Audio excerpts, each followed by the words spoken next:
नमस्कार दर्शक बंधु। आज ये भारतवर्ष रे जी समस्त हृदय को जिणी पारि भारत पाई गर्व एवं गौरव सेमती जन अतिथि पाखे अच्छु जहाँ भारत सर्वे गर्व कर आसी दौड़ राणी भाव में आम जहाँ को जाचे सुश्री दुती चंद अनेक घात प्रतिघात भितर से अतिक्रम कर बहुत कथा बहुत लाछना सहित आज से समग्र विश्व मध्य ना कर सारी मैडम को आम कार्यक्रम को स्वागत करवा कथा पिला बेले आज पर्यंत संघर्षमय जीवन विषय। मैडम नमस्कार। कौन कहे आपण पिला बेलर कथा कहतु।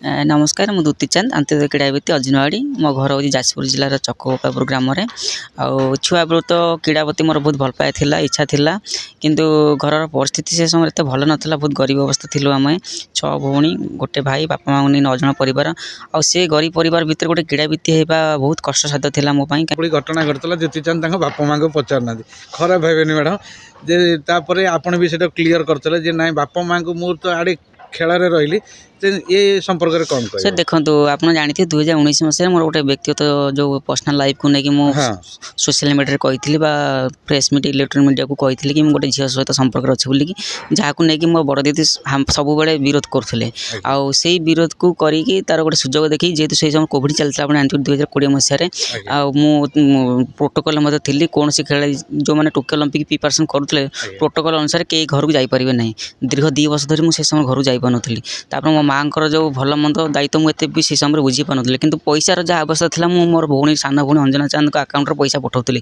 कि मो दीदी जेहेतु पर्सनाल व्यक्तिगत राग था मो उपर तो सी से समय को तार कंट्रोवर्सी करके मत बदनाम करने चेष्टा करता। आप जानते फोकस प्लस को टीवी चैनल माध्यम से मत विभिन्न प्रकार कटुक मंतव्य देकी मत विभिन्न प्रकार जगह बदनाम करता परिशेष में जो टोकियो ओलंपिक फेरिली ये सब विषय जानी मानहानि मकदमा करी केस करी टीवी चैनल ना आप जानते से चैनल फाउंडर जे सी भी मतलब 3 मास धर जेल थे आमर आपस बुझाणा भितर आम केस को कम्प्रोमाइज करूँ लोक मैंने जानते जब बापा माँ को जब न पचार बापा माँ मुझे घर को तैयारी करना कि भौणी मानक मुझे पाठ पढ़ाई पार ना तो सर तो फैमिली पर्सनल कथा बड़ दीदी मिछ अभियोग आज मत बदनाम करने चेष्टा करते कि मुझे ठीक थी बोलिकी पुणी आज ठीक अच्छे तो निश्चित कलंक थाए चिंता करेंगे चंद्र कलंक लगे मैडम जो कंट्रोवर्सी आसला जे दुती चंद जड़े जो खेल में से गोटा कंट्रोवर्सी आसला जे दुती चंद जड़े झील नुहति किंतु खेलिया को ये करा जाउची ये बड़ी जो कंट्रोवर्सी आसला आर कौन देखो आमर खेल विभाग में 3टा टेस्ट करा जाए गोटे हूँ डोप टेस्ट करा जाए जोटा कि ड्रग्स निषेधक मेडिसिन खावाई आ गोटे हूँ जेंडर टेस्ट जोटा कि बहुत वर्ष पूर्व अधिकांश पुआ मैंने झील बेस आसी दौड़ते से रोक लगे जेंडर टेस्ट करा जाता आ गोटे था हाइपरनिज्म टेस्ट माने विशेष कर कौन ना बड़ बड़ कंट्री मैंने जो मैंने अच्छा से महिला शरीर में माने पुरुष हार्मोन मात्रा अधिका थाए बा किसी झील मैंने पुरुष हार्मोन इंजेक्शन धेर नहीं था जोटा कि फाइट टेस्टोस्टेरोन मात्रा बढ़िले परफॉर्मेंस बहुत भल इंप्रूवमेंट हुए। तो 2014 मसीह जो मुझे यूथ एशियन चैंपियनशिप खेल जाइए ताइपे से गोल्ड मेडल पाई आसती से वर्ष ग्लासगो ओलंपिक कॉमनवेल्थ गेम को सिलेक्ट होती सिडनी एशियन गेम को सिलेक्ट होती कि जीवार 3 दिन पूर्व मत बाछंद करागला कहगला कि मो देहरे हाइपरनिज्म माने पुरुष हार्मोन मात्रा अधिका अच्छी जहाँद्वारा तुम महिला कैटेगरी खेल पारे किंतु ताकू किसी प्रेस मीडिया इलेक्ट्रोनिक मीडिया ताकू अलग दृष्टि हाइलाइट कले कि दुती पुरुष सी नारी नुहति से नारी विभाग में खेल पारे तो ताकू नहीं बहुत संघर्ष करी निजक झील बोली प्रमाणित करने court of arbitration sports Switzerland में केस दायर करी दीर्घ 2 वर्ष मो केस चलता तापर केस मु डिग्री पाइली जो आम रूल थिला धारा थिला जे गोटे महिला देह जब पुरुष हार्मोन मात्रा रहे ताले से खेली पारिबनी से धारा को मु हटेइली पुणी ट्रैक को फेरली खाली मु निजे फेरिनी मो भली अनेक क्रीड़ावित मानक ट्रैक को फेरियार सुजोग देइथिली पिंकी प्रमाणी हुंतु बा शांति सुंदरजनी हुंतु बा साउथ अफ्रिकार कास्टर सोमन्या हुंतु बहुत बड़ बड़ क्रीड़ावित जो मैंने खेलिया चाहूले किंतु बाछंद घरे बसते से खेलिबार सुजोग मिलता। बर्तमान मैडम आगो को कौन करने चाहते ये क्रीड़ा जगत को आसापी आज एत बड़ा प्लाटफर्म में आप पहुँची या पछरे आपंकर किए रही देखो मु सर्वप्रथम मो हृदय धन्यवाद देवी मो परिवार प्रथम मो बापा माँ ପ୍ଲସ୍ ମୋ ବଡ଼ ଦିଦି ସରସ୍ୱତୀ ଚାନ୍ଦ, ତାପରେ ଯିଏ ମୋତେ ସବୁବେଳେ ମୋରାଲି ଆଉ ଫାଇନାନ୍ସିଆଲ ସପୋର୍ଟ କରିଛନ୍ତି କିଟ୍ କିସ୍ର ପ୍ରତିଷ୍ଠା ଡକ୍ଟର ଅତୁଲ ସାମନ୍ତ ସାର୍। ଡକ୍ଟର ଅତୁଲ ସାମନ୍ତ ସାର୍ ଯଦି 2013 ମସିହାରେ ମୋତେ କିଟ୍ରେ ପଢ଼ିବାର ସୁଯୋଗ ଦେଇନଥାନ୍ତେ ବା ମୋତେ ଫାଇନାନ୍ସିଆଲ କୌଣସି ଗୋଟେ ସପୋର୍ଟ ଦେଇନଥାନ୍ତେ, ହୁଏତ ଆଜି ବଣମଲ୍ଲି ପରି ବଣରେ ମୁଁ ଫୁଟିକି ରହିଯାଇଥାନ୍ତି। କାରଣ ମୋ ପାଖରେ ହୁଏତ ଦକ୍ଷତା ଥିଲା, ଟ୍ୟାଲେଣ୍ଟ ଥିଲା, କିନ୍ତୁ ମୋତେ ଯେଉଁ ଆବଶ୍ୟକତା ଥିଲା ଯେମିତି ପାଦରେ ଦୌଡ଼ିବା ପାଇଁ ଜୋତାର, ପୋଷାକ ବା ଖାଦ୍ୟର ଯାହା ଆବଶ୍ୟକ ଥିଲା ସେହି ସମୟ ମୋତେ ଯଦି ଜଣେ କିଏ ସହଯୋଗ କରିତେ ସେ ହେଉଛି କିଟ୍ର ପ୍ରତିଷ୍ଠା ଡକ୍ଟର ଅତୁଲ ସାମନ୍ତ ସାର୍। ଆଉ ସେ ସମୟ ମୋତେ ବହୁତ ପ୍ରୋତ୍ସାହନ ଦେଇଛନ୍ତି, ସହଯୋଗ କରିଛନ୍ତି, ସେଥିପାଇଁ ମୁଁ ଗୋଟେ ପରେ ଗୋଟେ ସଫଳତା ଦେଇ ଆଜି ରାଜ୍ୟକୁ ଦେଶକୁ ଗୌରବାନ୍ୱିତ କରିପାରିଛି। ଆଗାମୀ ଦିନରେ କ'ଣ କରିବା ପାଇଁ? ଦେଖନ୍ତୁ ଯେହେତୁ ମୁଁ ଗୋଟେ କ୍ରୀଡ଼ାବିତ ଆଉ କ୍ରୀଡ଼ାବିତ ହିସାବରେ ତ ଜୀବନ ସାରା ଦୌଡ଼ିବି ତାର କୌଣସି ମାନେ ନାହିଁ। ୱାର୍ଲଡର ବିଶ୍ୱ ରେକର୍ଡ ହୋଲ୍ଡର ଉସେନ ବୋଲ୍ଟ ମଧ୍ୟ ସେ 34 ବର୍ଷରେ ଅବସର ନେଇଥିଲେ। ଭାରତ ବର୍ଷରେ ଯଦି ଦେଖିବା ଅନେକ କ୍ରୀଡ଼ାବିତ ଦିଲ୍ଲୀପ ତିର୍କୀ ହୁଅନ୍ତୁ ବା ପିଟି ଉଷା ମ୍ୟାଡ଼ାମ ହୁଅନ୍ତୁ ବା ଅନ୍ୟାନ୍ୟ ଖେଳାଳି ଅଛନ୍ତି ଯେଉଁମାନେ ସିଏ ବି 30-32 ବର୍ଷରେ ରିଟାୟାରମେଣ୍ଟ ନେଇଛନ୍ତି। ତ ଯେହେତୁ ମୋତେ ବି 29 ହେଲାଣି, ମୁଁ ବି ଖେଳ ଜଗତରେ ଦୀର୍ଘ 20 ବର୍ଷ ହେଲା ଧରି ରହିଛି, ଅନେକ ସଫଳତା ପାଇଛି। ତ ଆଉ ବର୍ଷେ କି 2 ବର୍ଷ ମୁଁ ଖେଳିବି ବୋଲି ମୋର ଯାହା ମନର ଚିନ୍ତାଧାରା, କାରଣ ବଡ଼ି ସେ ସମୟରେ ଚାଲେନି, ବିଭିନ୍ନ ପ୍ରକାର ଇଞ୍ଜୁରିର ସାମ୍ନା କରିବାକୁ ପଡ଼େ। ଆଉ ମୁଁ ନିଜେ ଖେଳିବା ସହିତ ଗୋଟେ Dutee Chand sports foundation academy ବନେଇଛି। ଆଉ ସେ ଏକାଡେମୀରେ ପାଖାପାଖି 30ରୁ ଉର୍ଦ୍ଧ୍ୱ ପିଲା କୋଚିଂ ନେଉଛନ୍ତି, ଜାତୀୟ ସ୍ତରରେ ଆନ୍ତର୍ଜାତିକ ସ୍ତରରେ ଅନେକ ସୁନାମ ଅର୍ଜନ ମଧ୍ୟ କରୁଛନ୍ତି। ପ୍ରତି ମହାରଣା ଯିଏ ରିସେଣ୍ଟ ଏବେ ସାଫ୍ ଗେମ୍ ହେଇଥିଲା ଅନୁଷ୍ଠିତ ରାଞ୍ଚିରେ, ସେ ଗୋଲ୍ଡ ମେଡ଼ାଲ ପାଇବା ସହିତ ରେକର୍ଡ ବ୍ରେକ୍ ମଧ୍ୟ କରିଛି। ତ ଖାଲି ଯେ ମୁଁ କ୍ରୀଡ଼ାପତି ଖାଲି ଯେ କ୍ରୀଡ଼ାକୁ ଭଲ ପାଏ ଆଉ କ୍ରୀଡ଼ା ପ୍ରେମୀକୁ ମଧ୍ୟ ମୁଁ ଉତ୍ସାହିତ କରୁଛି ତାହା ନୁହେଁ, ଅନେକ କ୍ରୀଡ଼ାବିତଙ୍କର ଭବିଷ୍ୟତ ମଧ୍ୟ ମୁଁ ଗଢ଼ୁଛି।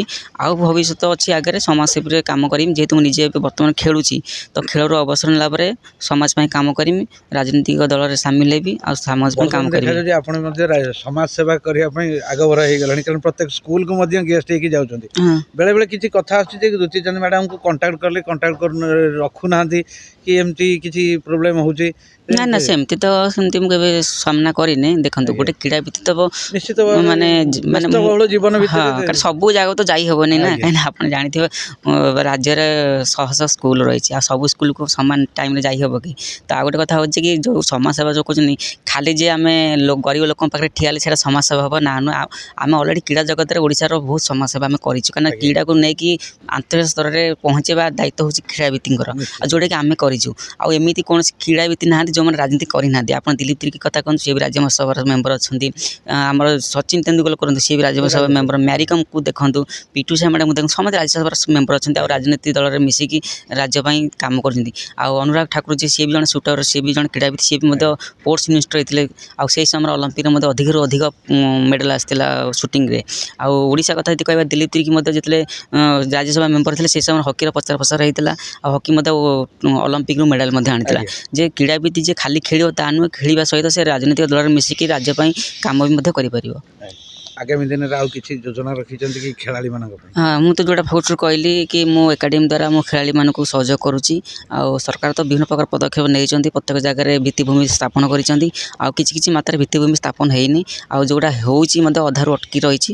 ଆଉ ମୁଁ ସରକାରଙ୍କୁ ଅନୁରୋଧ କରିବି, ଯେଉଁ ଜାଗାରେ କ୍ରୀଡ଼ାର ଭିତ୍ତିଭୂମି ସ୍ଥାପନ ହେବାକୁ ଯାଉଛି ବା ଅଧାରୁ ରହିଯାଇଛି ତା ଉପରେ ଟିକେ ଗୁରୁତ୍ୱ ଦିଅନ୍ତୁ।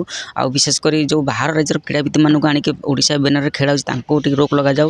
ପ୍ଲସ୍ ଆମର ଯେଉଁ ଶିକ୍ଷକମାନଙ୍କ ନିଯୁକ୍ତି ବାହାରୁଛି, ଓଡ଼ିଶାର ଅଧିକାଂଶରୁ ଅଧିକ କ୍ରୀଡ଼ାବିତମାନଙ୍କୁ ନିଯୁକ୍ତି ଦିଅନ୍ତୁ, ଯାହାଦ୍ୱାରା ଆମ ଓଡ଼ିଶାର ପିଲାମାନେ ଉପକୃତ ହେବେ। ଆଗାମୀ ଦିନରେ ରାଜ୍ୟ ସ୍ତରୀୟରେ, ଜାତୀୟ ସ୍ତରୀୟ ଯେକୌଣସି କମ୍ପିଟିସନ୍ ଆୟୋଜନ କରାହେବ, ସେଥିରେ ଆମ ଓଡ଼ିଆ ପିଲାମାନେ ଚମକିବେ। ଶିକ୍ଷା, ସଂସ୍କୃତି ଏବଂ ପରମ୍ପରାର ଗୋଟେ ନିଆରା ପ୍ରତିଛବି ହେଉଛନ୍ତି ଆମ ଦୁତି ଚାନ୍ଦ ମ୍ୟାଡ଼ାମ।